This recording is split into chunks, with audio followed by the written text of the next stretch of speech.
myself Vijaypal from Bright School Palwas Sikar. Physics की online class में अपन पढ़ रहे थे चैप्टर नंबर 4 विद्युत धारिता। कल की ऑनलाइन क्लास में अपन ने पढ़ा था एक समांतर प्लेट समधारित्र के लिए कुछ कंडीशन। एक समांतर प्लेट समधारित्र के लिए कुछ कंडीशन। पहली कंडीशन थी जब समांतर प्लेट समधारित्र की प्लेटों के मध्य परावर्तित पदार्थ जिसका प्रायोगिक एप्सिलॉन आर हो पूर्ण रूप से भर दिया जाए तब धारिता का फॉर्मूला उत्पन्न किया था। वो क्या आया था? C is equal to epsilon r into c naught, जहाँ c naught equal to epsilon naught A upon d. मतलब c naught equal to epsilon naught A upon d क्या होता है? जब समांतर प्लेट समधारित्र प्लेटों के मध्य निर्वात था तब धारिता formula C naught equal to epsilon naught A upon D है। जब समांतर प्लेट समधारित्र प्लेटों के मध्य एप्सिलॉन आर परावर्तन वाला प्रायोगिक पदार्थ पूर्ण रूप से भर दिया जाए तब धारिता होती है C is equal to epsilon r into c naught, जहाँ c naught equal to epsilon naught A upon d था पहली कंडीशन। उसके बाद में सेकंड कंडीशन किसके लिए? समांतर प्लेट समधारित्र के लिए सेकंड कंडीशन क्या थी?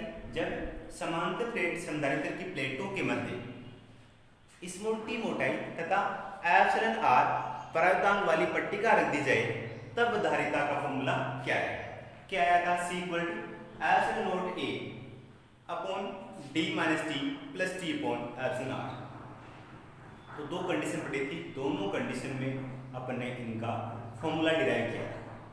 तो दोनों फॉर्मूले आप याद रखेंगे, न्यूमेरिकल में भी काम है। आज की क्लास का टॉपिक रहेगा अपना एक समांतर प्लेट समधारित्र की धारिता जबकि प्लेटों के मध्य अलग अलग मोटाई तथा अलग अलग प्रायोगिक की पट्टिका उपस्थित। मतलब क्या है इसका? एक समांतर प्लेट समधारित्र है और उनकी प्लेटों के मध्य जो दो प्लेटें होती हैं उनकी प्लेटों के मध्य अलग अलग मोटाई तथा अलग अलग प्रायोगिक वाले पदार्थ उपस्थित हो तब धारिता का फॉर्मूला क्या होगा? इस कंडीशन में अपन क्या करेंगे? एक समांतर प्लेट समधारित्र लेंगे और उस समांतर प्लेट समधारित्र की प्लेटों के मध्य अलग अलग मोटाई तथा अलग अलग प्रायोगिक वाली पट्टिकाएं रखेंगे और उसके बाद में धारिता का फॉर्मूला डिराइव करेंगे। ठीक है, तो इसके लिए सर्वप्रथम आपको एक समांतर प्लेट समधारित्र बनाना होगा। एक समांतर प्लेट समधारित्र, ठीक है। तो ये एक समांतर प्लेट समधारित्र है, इसकी इस प्लेट पर धनात्मक आवेश और उस प्लेट पर क्या है? ऋणात्मक आवेश और इस प्लेट पर क्या है? ऋणात्मक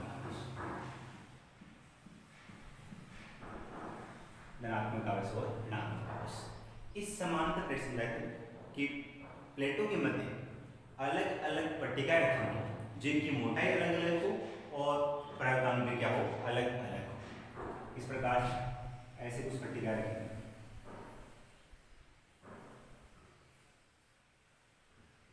पहली पट्टिका हो गई, ये दूसरी हो जाएगी, ये तीसरी हो जाएगी। ये जो पहली पट्टिका है इसकी मोटाई मान लेते हैं T1, दूसरी पट्टिका की मोटाई मानते हैं T2 और जो तीसरी पट्टिका है इसकी मोटाई मान लेते हैं T3, थर्ड पट्टिका है इसकी मोटाई मान लेते हैं G। और इनकी जो प्रायोगिक मान लीजिए कुछ इसके आगे इस प्रकार से, इसमें कुछ डॉट वगैरह इस प्रकार से मिलाएंगे। ऐसे करते करते एक लास्ट पट्टिका यहाँ पर और है जिसकी मोटाई है Tn। इनकी जो प्लेटें रखी है बनी इनकी मोटाई अलग अलग है, T1, T2, T3 और Tn। और इन पट्टिकाओं के अंदर ये लास्ट वाली पट्टिका है, इस प्रकार से मान लीजिए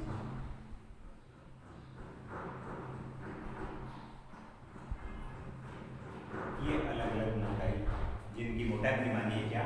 T1, T2, T3 और Tn। ठीक है, उसके बाद इनके प्रायोगिक भी क्या है? अलग अलग। इसमें लिखा है भिन्न भिन्न प्रायोगिक की पट्टिका उपस्थित हो। तो जो पहली पट्टिका है इसका प्रायिकतांक मान लेते हैं एप्सिलॉन r1, दूसरी का मान लेते हैं एप्सिलॉन r2, तीसरी जो पट्टिका है इसका मान लेते हैं एप्सिलॉन r3, तो लास्ट पट्टिका है इसका प्रायिकतांक एप्सिलॉन rn। बात समझ में आ रही? एक समांतर प्लेट संधारित्र है, एक समांतर प्लेट संधारित्र है जिनकी प्लेटों के मध्य दूरी, समांतर प्लेट संधारित्र है, इनकी प्लेटों के मध्य दूरी स्मॉल d है, ये दोनों प्लेटें हैं, इनके मध्य दूरी है वो स्मॉल d है। समांतर प्लेट संधारित्र की प्लेटों की मध्य दूरी क्या है? Small d। इसमें अलग अलग मोटाई T1, T2, T3 और Tn, अलग अलग मोटाई तथा अलग अलग परावर्तन, वो क्या है? Epsilon r1, epsilon r2, epsilon r3, epsilon rn।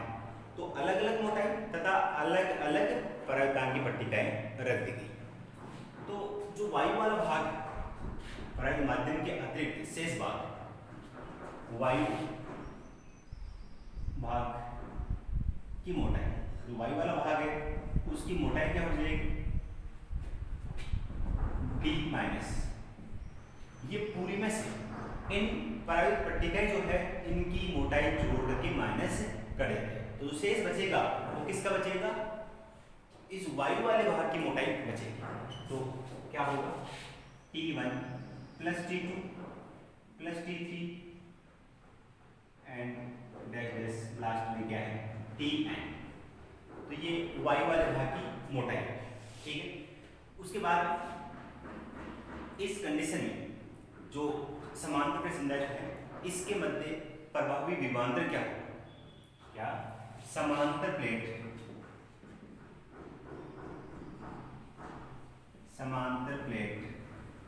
संधारित्र, समांतर प्लेट संधारित्र की प्लेटों के मध्य प्रभावी विभवांतर, जो समांतर प्लेट संधारित्र है इनकी प्लेटों के मध्य प्रभावी विभवांतर क्या होगा? वही जो पहले आपने याद किया था, दो प्रकार से होगा। एक तो जो वायु वाला भाग है, जो भाग यहाँ बच गया, ये कुछ भाग यहाँ बचा हुआ, तो ये तो है वायु वाला भाग। तो वायु भाग का विभवांतर प्लस परावर्तित माध्यम का विभवांतर, इस समांतर, जो ये समांतर प्लेट संधारित्र है इसके समांतर प्लेटों के मध्य जो कुल विभवांतर है, प्रभावी विभवांतर है, वो किसके बराबर होगा? वायु भाग का विभवांतर प्लस विभिन्न माध्यमों का विभवांतर। क्या? वायु भाग का विभवांतर, वायु भाग का विभवांतर प्लस विभिन्न माध्यमों, विभिन्न माध्यमों का विभवांतर, विभिन्न माध्यमों का विभवांतर। तो ये आपका कुल विभवांतर हो, ठीक है। वो तो V इक्वल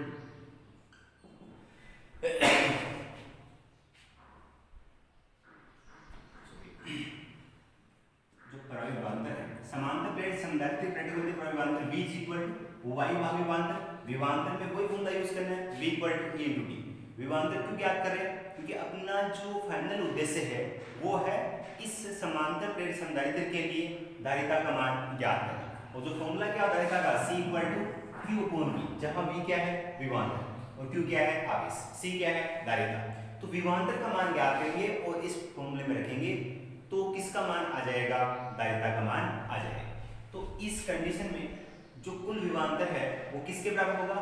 एक जो वायु वाला भाग है उसका विभवांतर प्लस अलग अलग माध्यम है इनका विभवांतर। प्रभावी विभवांतर इक्वल टू वायु भाग का विभवांतर प्लस अलग अलग माध्यमों का विभवांतर। तो देखिए आप वायु भाग का विभवांतर equal to A into D से निकालें, ई का मान क्या होगा? ई नॉट, और डी का मान क्या होगा? D minus T1 plus T2 plus T3 and last में Tn। ये आ गया वायु भाग का विभवांतर प्लस अलग अलग माध्यम की बात करते हैं, इनका विभवांतर वही V इक्वल टू इन से पहली प्लेट के लिए विभवांतर की बात करते हैं। इसमें क्या होगा, V equal to A into d. E का मान क्या होगा पहले के लिए, e naught upon epsilon r one into d, दूरी क्या है इसकी टी वन, पहली प्लेट के लिए हो गया। उसके बाद में दूसरी प्लेट की बात करते हैं। दूसरी प्लेट में क्या होगा, e naught upon epsilon r two into t, दूसरी प्लेट के लिए होगा। इसी प्रकार से तीसरी प्लेट के लिए क्या होगा, e naught upon epsilon r three into t three. And last जो एन प्लेट है इसका क्या होगा, e naught upon epsilon r n into t n into t n. बात समझाइए, समांतर प्लेट संचालित है, इनकी प्लेटों के मध्य प्रभावी विभवांतर क्या होगा, वायु भाग का विभवांतर प्लस विभिन्न माध्यमों का विभवांतर। बात समझ में आई। टॉपिक था अपना एक समांतर प्लेट संधारित्र है जिनकी प्लेटों के मध्य अलग अलग मोटाई तथा अलग अलग परावर्तनांक पट्टिकाएं उपस्थित हो तो धारिता का मान ज्ञात है। इसके लिए क्या किया, सर्वप्रथम एक समांतर प्लेट संधारित्र काम में लिया और जिसके प्लेटों के मध्य दूरी स्मॉल डी थी और इनकी प्लेटों के मध्य T1, T2, T3, Tn मोटाई की पट्टिकाएं जिनका प्रायिकतांक epsilon R1, epsilon R2, epsilon R3, epsilon Rn, epsilon Rn है को रखा गया, इनको यहाँ पे रखा गया। उसके बाद में बात करें अपन जो धारिता की, धारिता C equal to Q upon V होता है तो V का मान ज्ञात करना होगा। इन प्लेटों के मध्य जब अलग अलग मोटाई अलग अलग प्रायिकतांक पट्टिका रखी गई तब विभवांतर क्या होगा, वायु भाग का विभवांतर प्लस विभिन्न माध्यमों का विभवांतर। जो प्रभावी विभवांतर है वो किसके बराबर होगा, वायु वाले भाग का विभवांतर प्लस अलग अलग माध्यमों का विभवांतर। तो ये फॉर्मूला नहीं आने का, तो V इक्वल टू वायु वाले भाग विभवांतर V equal to E into formula लगाना है तो वायु वाले में E नोट होगा, D का मान क्या होगा, अलग अलग जो माध्यम है उनकी मोटाई निकाल दी जाए तो इसका बच क्या वायु का, तो ये हो जाएगा प्लस अलग अलग माध्यमों का विभवांतर प्रत्येक प्लेट के लिए अलग अलग आएगा। पहली प्लेट की बात करें तो e naught upon epsilon r one विचित्र होगा, मोटाई क्या इसकी T1, ऐसे ही दूसरी के लिए e naught upon epsilon R2 T2 plus तीसरी के लिए क्या होगा e naught upon epsilon R3 into T3 plus इसी प्रकार से एनवी पट्टिका के लिए e naught upon epsilon Rn into Tn। इस पूरी इक्वेशन से कॉमन क्या आ रहा है, ई नोट कॉमन आ रहा है तो V is equal E note,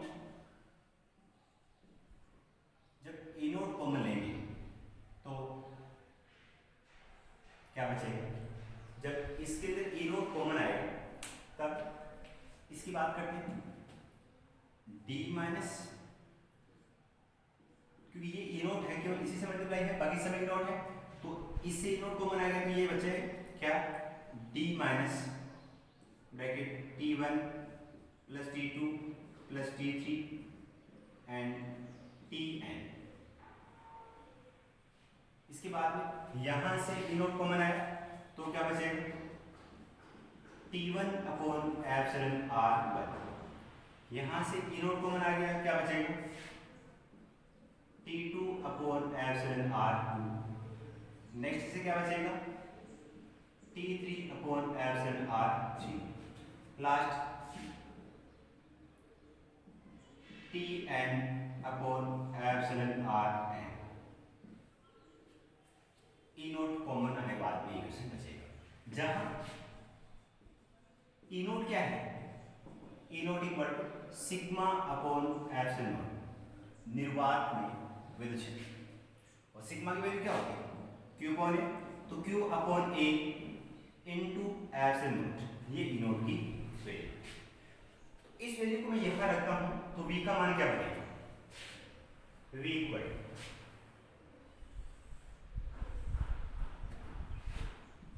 E note की वैल्यू यहां से यहां रख रहे तो क्या हो जाएगा Q upon A epsilon not.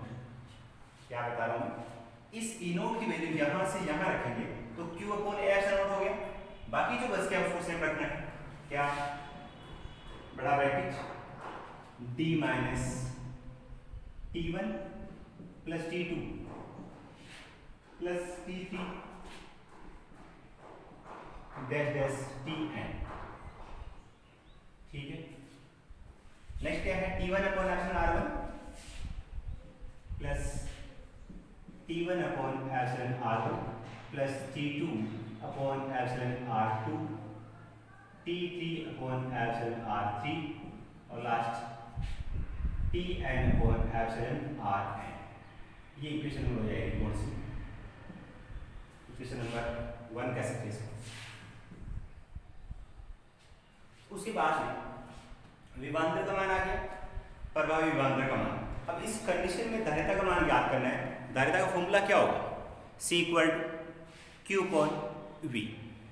जो धारिता है इसका फॉर्मूला क्या होगा, C equal Q upon V। क्योंकि धारिता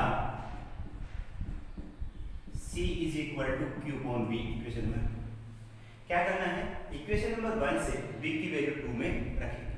इक्वेशन नंबर 1 से V की वैल्यू 2 में रखेंगे तो किसका मान आएगा, धारिता का मान आएगा।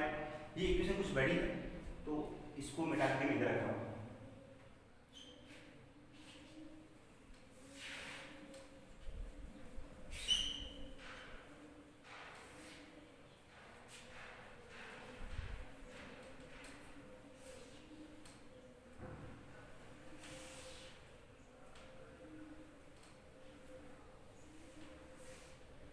क्या करेंगे, विभवांतर की वैल्यू इक्वेशन नंबर 1 से 2 में रखें, 1 से 2 में। तो C इक्वल टू Q तो ऊपर है, अपॉन में क्या है Q upon A epsilon 0, multiply में क्या है D minus T1 plus T2 plus T3 and that is Tn plus T1 upon epsilon R1, T1 upon epsilon R1 plus T2 upon epsilon R2 plus T3 upon epsilon R3 plus dash Tn upon epsilon Rn। इस Q से ये Q cancel हो जाएगा। C is equal to epsilon naught A upon same equation दोबारा लिखेंगे, epsilon naught A upon D minus T1 plus T2 plus T3 dash Tn।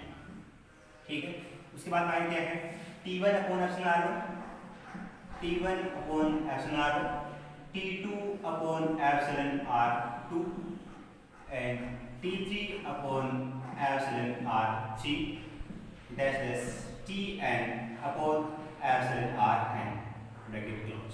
तो ये किसका मान आ गया, एक समांतर प्लेट संधारित्र जिनकी प्लेटों के मध्य, एक समांतर प्लेट संधारित्र जिनकी प्लेटों के मध्य अलग अलग मोटाई तथा अलग अलग प्रायिकतांक हो, तब धारिता का फॉर्मूला होता है, तब धारिता का फॉर्मूला होता है।